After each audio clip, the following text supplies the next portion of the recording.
Assalamualaikum, selamat sore, Pak Umar. Selamat sore Mas Ilham. Ya, saya Ilham Dianta dari Suara Sidoarjo. Terima kasih sudah meluangkan waktunya sore hari ini, dokter. Ya, Baik, apa bahasa bisa kabar? jelas ya? Apa kabar, dokter? Ya, apa baik. Oke, baik, terima kasih nih ya. Nah, dokter, sore hari ini kita ngobrol tentang diabetes gitu ya. Ini berkaitan dengan Hari Diabetes Dunia pada 14 November kemarin. Nah, eh sebelum kita ngobrol mengenai apa itu diabetes dan berkaitan dengan mungkin gejala dan sebagainya. Nah, saya ingin tahu nih, dokter, sejauh ini untuk diabetes di Indonesia itu seperti apa, dokter? Kalau saya barusan yang saya baca itu berdasarkan data tahun 2017, Indonesia ada di peringkat ke-6 ya sebagai Ya, paling banyak begitu, negara dengan paling banyak penderita diabetes itu urutan ke-6. Itu tahun 2017. Nah, ini kan sudah 4 tahun berjalan gitu ya. Sampai saat ini bagaimana ini perkembangannya? Kemudian eh, ini kan menjadi salah satu penyakit yang bisa dikatakan mematikan begitu. Seperti apa sih, dokter? ya, Pak Ilham, memang betul ya bahwa di Indonesia ini menjadi peringkat ke-6 dunia ya. Setelah sebelumnya itu peringkat ke-7, Pak Ilham. Jadi ini Mm-mm. sudah meningkat menjadi peringkat ke-6. Meningkat ini bukan prestasi ya, memang Bukan prestasi, betul. ya, makin banyak Heeh. penderita yang mengalami diabetes. Memang dari YB karena memang kita populasi negara ini juga banyak ya, Mm-mm. penduduknya. Nah, di samping juga tentunya faktor-faktor risiko yang ada uh, dari diabetes itu sehingga insidennya cukup tinggi. Mm-mm. Itu kira-kira ya. Iya, Dokter Umar, sebenarnya pemerintah ada upaya nggak untuk menekan begitu? Dengan kata lain, eh, harus keluar dong dari peringkat ke-6 dan sebagainya. Bisa jadi mungkin peringkat ke-20 lah begitu atau ke-10 kan Ya, agak lumayan nih turun gitu ya. Bagaimana ini? Apakah ada upaya? ya, Sejauh ini seperti apa, ya. dokter? Ada ya, diantaranya kalau dari program BPJS itu kan ada sebetulnya ya semacam program-program pencegahan ya. Jadi di tingkat PPK 1 di puskesmas ataupun di klinik-klinik itu BPJS sudah mengupayakan program-program pencegahan. Jadi di situ ada seperti senam bersama ya, kemudian ada pemeriksaan gula darah, pengecekan ya, juga pada lansia. Tapi yang sifatnya pencegahan itu Hmm. khususnya ya tadi di situ ada kegiatan-kegiatan senam. Jadi tidak hanya menunggu pengobatan ya. Jadi di BPK 1 pelayanan di primer itu sudah dicanangkan kegiatan-kegiatan seperti itu. Nah, itu diantaranya begitu. Mm-mm. Jadi masyarakat supaya masyarakat itu tidak hanya menunggu, istilahnya menunggu atau menjemput bola ya. Di puskesmas juga tidak hanya menunggu pasien datang atau sakit, tapi juga sudah melakukan upaya-upaya di situ. Mm-mm. Yang paling Oke. utama memang olahraga, karena dari penelitian itu salah satu yang bisa dicegah diabetes ini adalah dengan lifestyle ya, khususnya di situ adalah olahraga. Dan ternyata itu penelitiannya ada ya, bahwa pasien-pasien itu yang tapi ya belum diabetes ya, pasien yang namanya prediabetes. Mm-mm. Jadi dia sudah mau diabetes tapi belum sampai, gula darahnya sudah di atas normal, tapi belum sampai diabetes. Jadi misalkan gula darah puasanya sekitar 120, ya kemudian gula darah 2 jamnya 140 atau 170, itu kan belum diabetes tapi juga tidak normal, itu namanya prediabetes. Nah itu kalau dilakukan olahraga dengan bagus, diet bagus itu bisa balik istilahnya. Jadi Mm-mm. dia masih bisa kembali normal, jadi normal kembali. Tapi kalau sudah diabetes, menjadi diabetes ya memang secara medis itu tidak bisa kembali normal, dalam arti dia tetap harus diet ya dan kontrol ya. Begitu. Baik. Jadi menurut Dokter Umar, sahabat, bahwa penyakit diabetes ini sebenarnya bisa dicegah nggak jadi diabetes itu kalau dalam kondisi pre-diabetes gitu ya dokter ya. Ya, Nah, betul. ini bisa Apalagi yang dicegah, belum ya. ini bisa dicegah dengan aktif melakukan kegiatan fisik ya dokter ya. Ya, betul. Satu di antaranya itu juga gaya hidupnya kan gitu. Jadi kita juga agak meminimalisir makan yang manis-manis gitu atau makan gula maksudnya, dokter gitu ya. Ya, betul. Nah, Itu ada penelitiannya ini. Jadi sudah diteliti memang bisa. Jadi dengan olahraga atau dengan diet yang bagus itu ternyata bisa kembali ke normal ya. Apalagi yang belum sama sekali ya, tentunya bisa ya. Baik, Dokter Itu Umar. sekitar ya Dokter Umar, 50% bisa. iya. Saat ini yang menjadi permasalahan itu adalah bagaimana kita menyadarkan masyarakat sebenarnya. Kadang-kadang kita sering ya sosialisasi atau apalah itu sifatnya memberikan edukasi dan sebagainya. Tetapi kalau sudah dihadapkan pada hal-hal yang bisa memunculkan diabetes, nah ini malah masyarakat sepertinya lupa gitu ya dengan apa yang sudah didapatkan. Misalnya nih sahabat-sahabat yang ada di puskesmas selaku promosi kesehatan gitu kan sering menyampaikan bagaimana kita harus menjaga kesehatan kita ya kan. Nah, bagaimana ini kalau menurut Dokter Umar ya menyadarkan masyarakat yang tentunya mungkin abai ya terhadap kesehatan ini bagaimana sih gitu? Ya, tentunya tetap dengan edukasi ya. Ya, tentunya dengan talkshow yang sekarang ya, Pak Ilham ya. Jadi memang masyarakat memang harus selalu diedukasi. Pertama tadi ya, apakah dia ada risiko untuk diabetes ya. Misalkan orang tuanya tadi seperti disebutkan ya, orang tuanya yang diabetes, ayah atau ibunya atau kakeknya ya, jadi dia sudah punya satu risiko. Kemudian atau misalkan dia gemuk ya, dia gemuk atau dia jarang olahraga, ini sudah punya risiko lagi. Nah, orang-orang yang punya risiko ini atau dia juga tadi kerjanya dari pagi sampai sore di kantor terus ya, jarang gerak ya, rapat-rapat terus, di situ disebutkan makanan yang manis-manis kan. Nah, ini sudah harus disadari dan itu munculnya diabetes tipe 2 ya, itu munculnya kan sekitar umur sekitar 30 40 ya, 40 tahun sampai 50 tahun.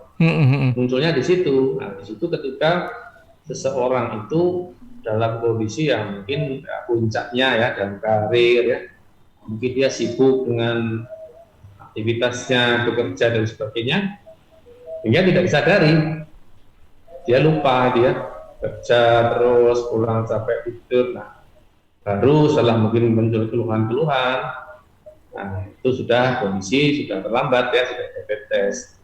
Nah, seperti tadi saya sampaikan, kalau dia bisa deteksi lebih awal, nah itu bisa dicegah itu. Nah, memang dia bisa mendeteksi ketika belum sampai diabetes. Oke. Tapi kalau sudah diabetes ya nanti harus kembali menjadi kontrol rutin gitu ya.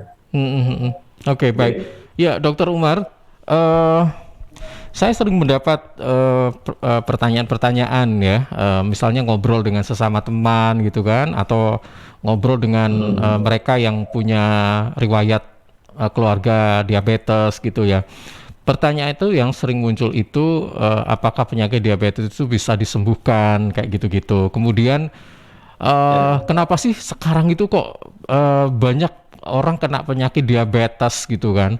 Kalau orang-orang dulu itu sama-sama makan nasi kok nggak kena gitu ya? Kalau sekarang ini kenapa kok? Nah, mungkin ada penjelasan apa sih yang bisa langsung kita terima gitu, dokter?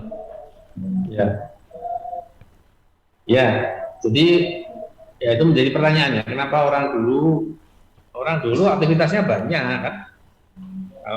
Seperti ke sawah ya toh, kemudian nyangkul mana-mana jalan kan. Sekarang kan masyarakat sudah mana-mana sudah motor, bahkan mungkin beli makanan tinggal panggil lewat HP ya, Mm-mm. dan tahu-tahu sudah datang di depan rumah itu. Mm-mm. Nah, kalau Mm-mm. kita apalagi makanan-makanan yang sekarang kan, kalau kita milih itu kan mesti milih yang enak ya, Mm-mm. bukan milih yang sehat ya. Nah, kalau dulu kan makanan ya apa adanya kan, Betul. sayur ya begitu banyak sayur. Apalagi anak-anak muda sekarang nih sukanya junk food ya, makanan yang enak-enak manis-manis. Nah, ini menjadi risiko untuk terjadinya diabetes. Mm-mm. Jadi begitu. Jadi Oke. memang perubahan pola kehidupan dari masyarakat modern itu seperti itu. Mm-mm. Baik. Nah, sekarang kita lebih pingin lebih tahu detail lagi tentang penyakit diabetes ini. Sebenarnya seperti apa sih dokter diabetes ini sehingga orang-orang itu merasa kayak khawatir jangan-jangan nanti kena diabetes atau apa. Nah, kayak gitu. Seberapa bahaya dan seberapa jahat sih sebenarnya diabetes ini? Ya, terima kasih Pak Ilham. Jadi tadi seperti Pak Ilham sudah sampaikan itu menjadi mother of disease ya, institunya semua penyakit ya memang itu menjadi benar ya. Karena dari diabetes itu nanti akan muncul komplikasi-komplikasi yang macam-macam ya. Tapi prinsipnya dia ada dua komplikasi besar yaitu makrovaskuler dan mikrovaskuler, pembuluh darah besar dan pembuluh darah kecil. Nah, tapi di situ nanti bisa komplikasi yang masuk misalkan gagal ginjal, yang gangguan penglihatan ya, termasuk laki-laki yang ditakuti itu adalah hipotensi ya. Itu salah satu komplikasi dari diabetes. Tapi sebetulnya apa yang terjadi di situ bahwa pada pasien diabetes itu khususnya ini kan ada tipe 1, tipe 2 ya kalau secara umum ya, yang di masyarakat itu adalah tipe 2. Nah, tipe 2 itu artinya kalau di definisinya itu tidak tergantung insulin. Artinya tidak tergantung insulin, artinya kerusakan awalnya itu tidak langsung di namanya pankreas. Kita tahu pankreas itu kan yang menghasilkan insulin ya. Nah, pada pasien-pasien diabetes yang tipe 2 itu istilahnya terjadi yang namanya resistensi insulin. Apa itu resistensi insulin? Artinya insulinnya itu ada sebetulnya, produksinya ada. Beda dengan tipe 1 ya, tipe 1 pada anak-anak itu memang insulinnya sejak awal sudah nggak ada, nggak keluar. Karena pankreasnya sudah terganggu atau rusak dari awal. Dan kalau pasien-pasien diabetes dewasa ini sebetulnya awalnya insulinnya masih produksi, masih bagus. Tapi ada yang namanya resistensi insulin. Jadi insulinnya ada tapi tidak bisa diserap. Nah, insulin itu diserap di mana? Di antaranya dia kan harus diserap di otot ya, di liver. Di mana di situ memerlukan upaya daripada otot untuk memasukkan insulin sehingga gula darah, jadi fungsi dari insulin adalah mengikat ya, memasukkan gula darah dari pembuluh darah ke otot ya, atau ke sel. Nah, dengan adanya resistensi insulin tadi, insulin tidak bisa kerja. Nah, insulin nggak bisa kerja itu kenapa? Ya, karena ototnya sudah resisten insulin. Nah, itu karena salah satunya adalah nggak pernah gerak ototnya, ya dia nggak ada olahraga ya, sehingga otot itu nggak bisa menangkap insulin yang ada di dalam darah atau gula di dalam darah. Ibaratnya itu seperti apa ya? Seperti kalau sepeda motor itu kan ada bensin ya, bensin itu kan bahan bakar, itu kan gula darahnya. Tapi mesinnya itu nggak bisa nangkep, nggak bisa nangkep bensinnya itu, jadi seperti jadi lemah, gitu. Jadi ya makanya orang yang gulanya tinggi itu kan lemes ya, seperti nggak punya tenaga. Karena memang sumber tenaganya itu adalah gulanya itu. Gulanya nggak bisa masuk ke badannya, hanya berputar, pembuluh darah itu jadi mulek di situ ya, di pembuluh darah. Akhirnya orangnya kan seperti nggak punya tenaga. Nah, nggak ada tenaga dihasilkan dari gula yang ada di dalam darah. Jadi gula yang tinggi tadi menyebabkan komplikasi macam-macam. Masalah teori namanya AIDS ya, advanced glycogen product, jadi suatu semacam jadi racun. Gula yang terlalu tinggi jadi jahat, dia ikut pembuluh darah kemana-mana. Kalau dia ke mata ya matanya jadi namanya retinopati, jadi kabur ya. Pasien-pasien diabetes kan matanya kurang bisa lihat dengan jelas. Tapi kalau gulanya bagus, terang lagi gitu ya. Atau dia juga bisa ke ginjal menyebabkan fungsi ginjal terganggu. Awalnya kreatinnya mungkin awalnya normal, dalam beberapa tahun jadi naik dan bahkan bisa cuci darah gitu. Baik, Dokter Umar tadi kan menyebutkan bahwa orang yang mengalami obesitas ini rentan terkena diabetes gitu. Bukan berarti yang kurus nggak bisa kena ya, tapi bisa kena juga kan? Iya betul. Jadi kalau yang gemuk itu kan tadi saya sebutkan resistensi insulin ya. Jadi insulinnya ada tapi nggak bisa diserap. Termasuk di situ yang gemuk, yang jarang olahraga gitu ya.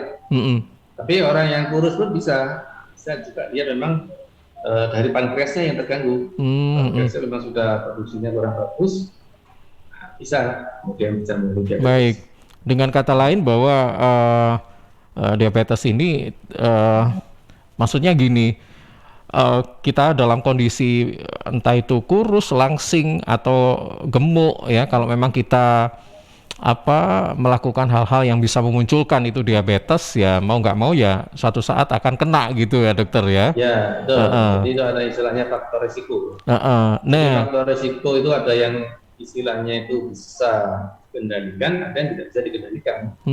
Yang tidak bisa dikendalikan termasuk dari keturunan, misalkan ibunya diabetes, ya sudah, itu faktor risiko yang tidak bisa dikendalikan kan. Kalau kita lahir dari bapak ibu kita, ya, diterima aja memang risiko kita diabetes. Termasuk di situ ras ya. Nah kalau risiko yang bisa dikendalikan itu adalah yang tadi ya, obesitas. Nah itu kan secara ya mungkin ada genetik juga ya, tapi paling tidak kan kita ada upaya ke sana ya. Kemudian termasuk gaya hidup yang jarang berolahraga, itu minum yang manis-manis, itu adalah yang bisa kita kendalikan ya. Baik. Merokok itu juga. Iya dokter, berarti sebenarnya siapa sih yang bisa dikatakan berisiko tinggi bisa terkena diabetes ini? Tadi mungkin faktor genetik keturunan ya, atau mungkin orang yang obesitas. Nah, kira-kira yang lain yang bisa dikatakan risiko tinggi itu kategori yang seperti apa? Ya, jadi seperti sedentary lifestyle ya, jadi gaya hidup yang jarang olahraga, jarang bergerak, itu termasuk risiko tinggi. Kemudian orang yang merokok, ya, kemudian tadi obesitas itu tadi termasuk risiko yang tinggi jadinya diabetes. Oke. Jadi yang berisiko tinggi tadi keturunan atau genetik, obesitas, merokok gitu ya dokter ya?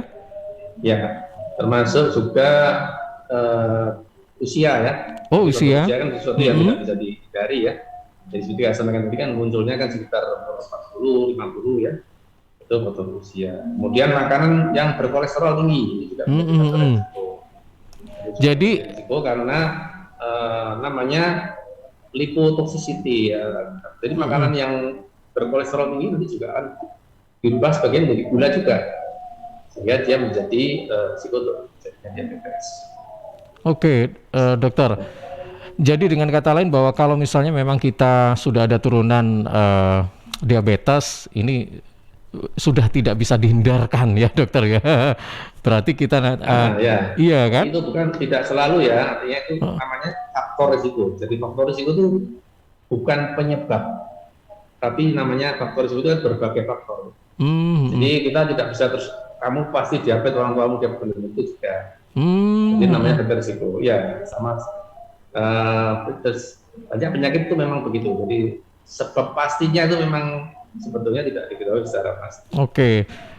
Berarti dengan kata lain kalau misalnya orang kita diabetes belum tentu kalau misalnya punya anak berapa misalnya 5 ini. Ya. Mungkin ada yang tidak kena diabetes gitu, bisa ya dokter ya? Ya bisa. Oh iya. Belum tentu, namanya itu bukan penyakit genetik ya. Tidak. Tapi namanya faktor risiko itu ya memang ada. Sebetulnya banyak penyakit yang sifatnya itu namanya faktor risiko tadi ya, seolah seperti genetik. Misalkan hipertensi itu juga begitu. Orang tuanya ada yang hipertensi, ya anaknya Itu banyak seperti itu. Bahkan penyakit-penyakit yang lain yang misalkan kencing batu, itu yang mungkin agak melenceng yang lain. Tapi artinya, tapi itu tidak sesuatu yang sesuatu yang pasti bahwa orang tuanya diabetes pasti. Tapi menjadi perhatian kita. Kalau kita orang tua kita ya, diabetes ya kita harus lebih hati-hati kan gitu. Harus lebih waspada gitu. Orang tuanya sudah tahu orang tuanya diabetes kok malah suka manis-manis misalnya. Nah, berarti kan kurang memahami namanya faktor risiko tadi. Termasuk yang jadi risiko juga stres ya. Oh ya. Stres sering stres, nah, itu meningkatkan namanya hormon glukagon, hormon kontra insulin. Itu yang akan menekan kerjanya insulin. Jadi akhirnya gula darahnya juga naik. Oke, baik, Dokter Umar. Ini ada sebenarnya ini juga saya dapat pertanyaan ini juga sering gitu ya. Tapi mungkin Dokter Umar punya penjelasan lain. Sebenarnya penyakit diabetes itu ini bukan pradiabetes loh ya, tapi yang sudah terpapar. Jadi penyakit diabetes ini sebenarnya bisa disembuhkan atau bukan disembuhkan tapi dikendalikan. Kata yang betul itu yang mana sih sebenarnya? Ya, sudah saya jelaskan tadi bahwa kalau yang sudah diteliti adalah pasien pre-diabetes tadi ya, bisa dikembalikan normal kalau pre-diabetes ya, jadi belum sampai diabetes itu masih ada harapan. Kalau di situ penelitiannya itu sampai 50% pasien lebih, 58% itu dengan diet dan olahraga itu bisa kembali normal. Itu ya tanpa obat-obatan. Itu kalau pre-diabetes. Nah, pre-diabetes ini harus diketahui sebelumnya, artinya sebelum dia kena diabetes tentunya dengan check up yang rutin. Nah, kalau orang yang sudah diabetes, ketika dia terdeteksi dia sudah diabetes, maka sebetulnya secara teoritis itu pankreasnya sudah berfungsi hampir 50% sudah kurang berfungsi.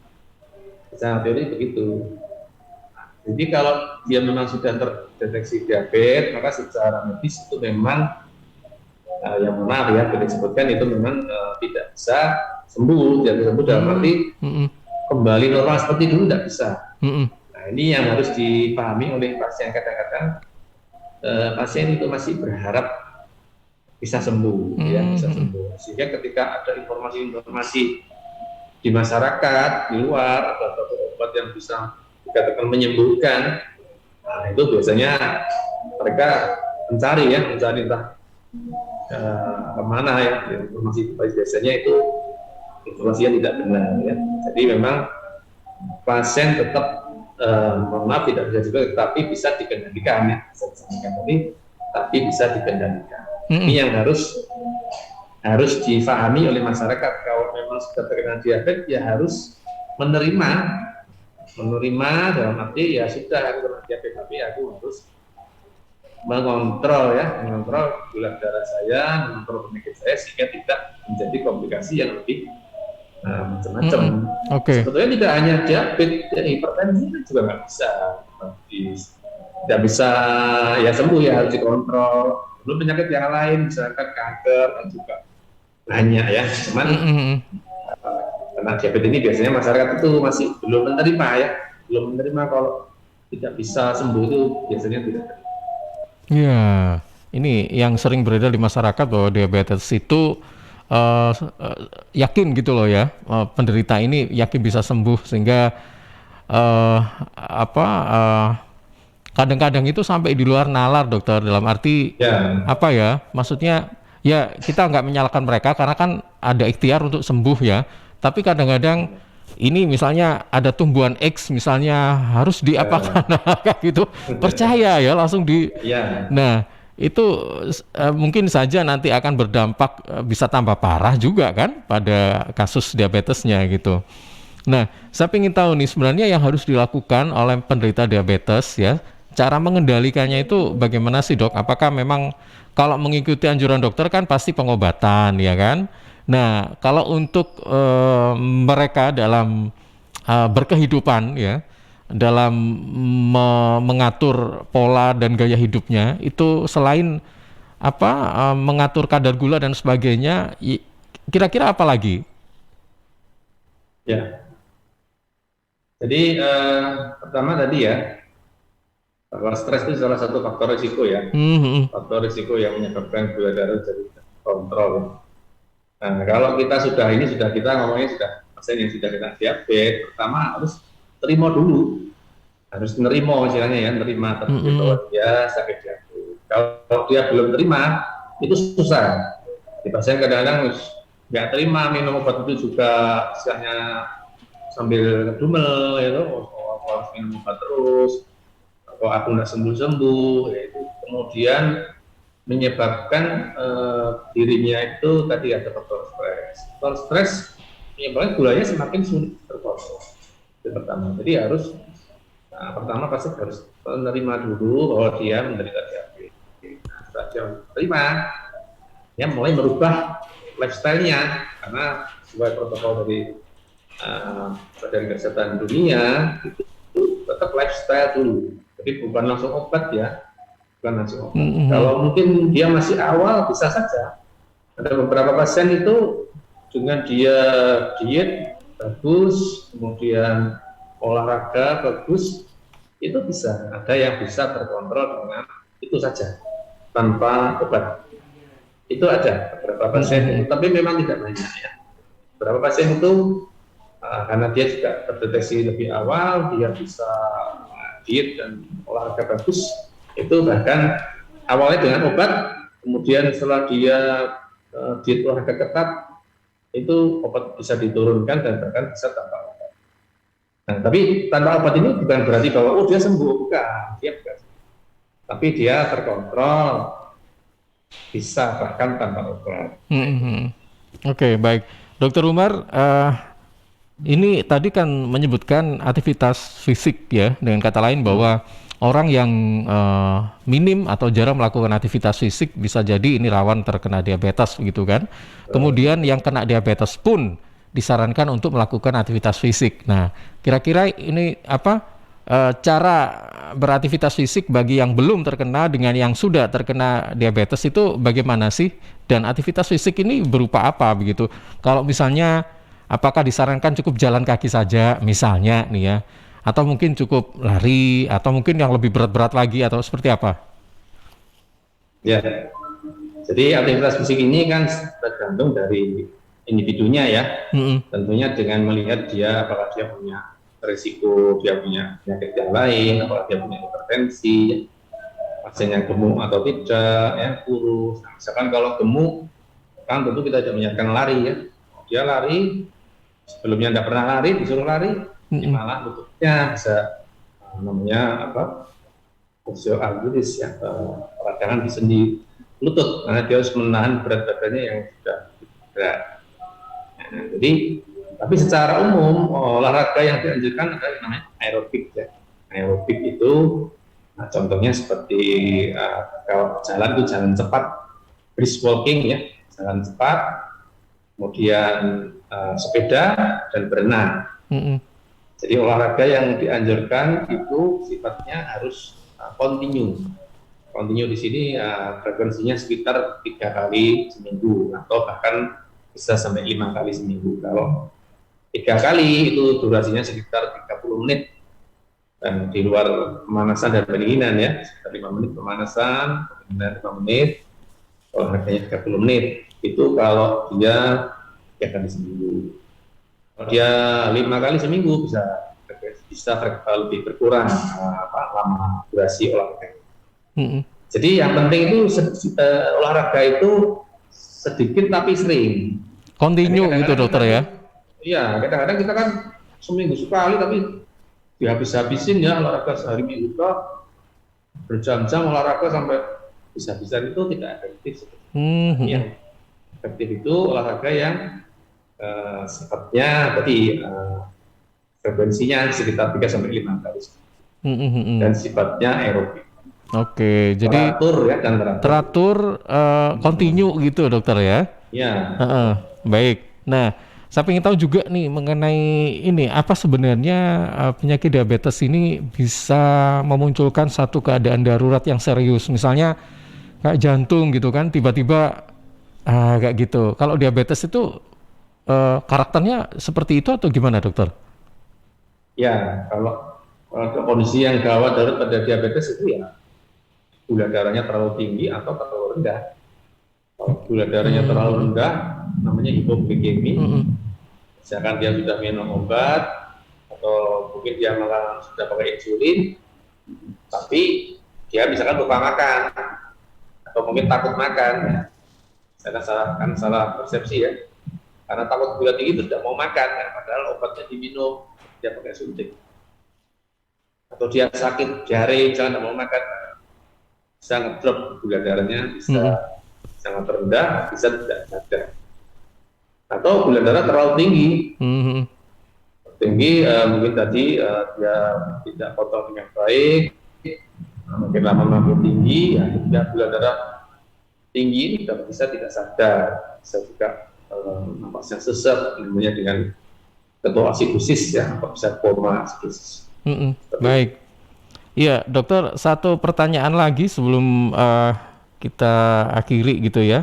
Eh, kita mengharapkan agar diabetes ini apa ya bisa kita tekan gitu ya, karena tadi kalau tahun 2017 itu ada di peringkat ke-6 sebagai negara dengan pasien tertinggi diabetes sedunia gitu ya, dan kita harapkan agar bisa ditekan.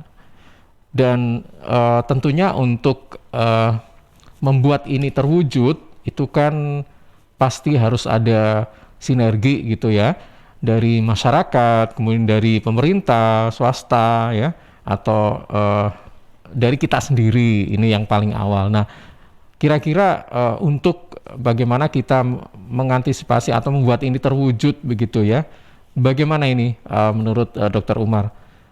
Peran-peran Ya, sektor-sektor pemerintah, swasta, masyarakat, atau individu ini sebaiknya seperti apa sih gitu loh? ya betul. Ya, kembali tadi ya, kalau kita secara sebagai individu ya, kalau kita sudah memahami risiko-risiko terjadinya diabetes, ya tentunya kita berusaha menghindari ya, berusaha memakai pola hidup sehat ya. Meskipun tadi seperti kami sampaikan, meskipun orang tua kita bukan orang yang pasien diabetes ya, Hmm, orang yang bukan pasien diabetes pun tetap, meskipun orang tuanya bukan pasien diabetes, tetap kita punya risiko kalau kita melakukan hal-hal yang jadi faktor risiko yang lain. hmm, Jadi kan, istilahnya kan tidak selalu orang yang pasien diabetes orang tuanya diabetes, tidak selalu. Jadi faktor-faktor risiko tadi harus kita perhatikan sebagai individu ya. Secara institusi kan juga kita di program pemerintah tadi pada perawatan pasien-pasien rawat jalan di pelayanan primer itu sudah mulai digalakkan upaya-upaya untuk edukasi ke masyarakat, kemudian pola-pola hidup sehat tadi ya. hmm, Jadi sekarang dengan adanya pandemi COVID ini, masyarakat ini sudah semakin sadar ya pentingnya kesehatan ya. Kita lihat hmm, hmm, hmm, banyak yang olahraga, goes dan sebagainya ya, di mana-mana marak sekali, tentunya itu juga menjadi hal yang positif, hmm. sehingga otomatis ya itu ikut mencegah ya terjadinya pasien penyakit Hmm. diabetes. Oke, dan ini mudah-mudahan juga tidak bersifat semusim ya. Dengan kata lain, ini lagi tren gowes, gowes, habis itu hilang, hilang. Nah, Ya, itu olahraganya juga karena hilang, kasusnya naik lagi kayak gitu. ya, jadi olahraga ini harus yang jadi hobi ya, Heeh. menjadi hobi. Kalau kenapa orang orang bisa rutin itu kan dia sudah senang ya, sudah senang dengan Mm-mm. olahraga itu. Jadi ya harapannya menjadi hobi. Tapi kalaupun dia tidak hobi ya anggap saja ini suatu upaya ya, suatu upaya yang harus dikerjakan. Ya, mau tidak mau dia, misalkan dia bekerja dari pagi hingga sore ya, otomatis dia kan nggak bisa olahraga yang mungkin dia sukanya, misalkan apa, badminton atau apa, kan tidak mungkin ya, Mm-mm. pulang sudah capek ya, dia harus cari olahraga yang bisa dikerjakan di rumah. Dia beli sepeda statis misalkan ya, yang lebih aman, atau Mm-mm. treadmill, kan dikerjakan di rumah itu. Oke. Itu kan biasanya bosen ya, itu bosen. Nah, tapi kan karena ini suatu upaya ya harus gimana caranya supaya nggak bosan ya, itu harus tetap dikerjakan. Baik, Dokter Umar, sebagai penutup ini masih berkaitan dengan Hari Diabetes Dunia Internasional gitu ya. Apa yang bisa kita petik dari peringatan Hari Diabetes untuk kali ini? Ya, bahwa dengan apalagi dengan ada pandemi COVID ini menyadarkan kita bahwa diabetes ini menjadi suatu faktor risiko yang cukup membahayakan ya. Karena dari pengalaman kemarin banyak pasien yang mengalami COVID yang berat, itu salah satu risikonya adalah dia punya diabetes. Dia punya diabetes, dan kemudian dia terkena COVID, itu memang lebih berat kondisinya, dan ya otomatis dengan gula darah tinggi ini daya tahan tubuhnya turun. Sedangkan pada orang yang terkena COVID ini yang dibutuhkan adalah daya tahan tubuh ya, karena virus itu kan obat antivirus itu masih belum ditemukan yang secara jelas ya bisa membunuh virus. Jadi yang dibutuhkan adalah daya tahan tubuh dari pasien tersebut. Nah, pada pasien diabetes ini daya tahan tubuhnya kalau dia tidak terkontrol itu rendah. Nah, sehingga itu menyadarkan kita bahwa diabetes ini menjadi salah satu risiko atau ancaman bagi kita ya khususnya, dan akan menurunkan produktivitas kita kalau kita tidak mengontrol atau mencegah dengan baik. Oke, baik. Dokter Umar, terima kasih sudah bergabung bersama kami, dan mudah-mudahan apa yang kita bicarakan ya pada sore hari ini semakin menyadarkan kita penting tidak hanya kita aware atau care terhadap diabetes saja, tapi pada kesehatan pada umumnya gitu dokter ya. Ya. Oke, baik. Terima kasih dokter. Selamat sore dan assalamualaikum warahmatullahi wabarakatuh. Waalaikumsalam. Ya, sahabat, baru saja kita simak ya atau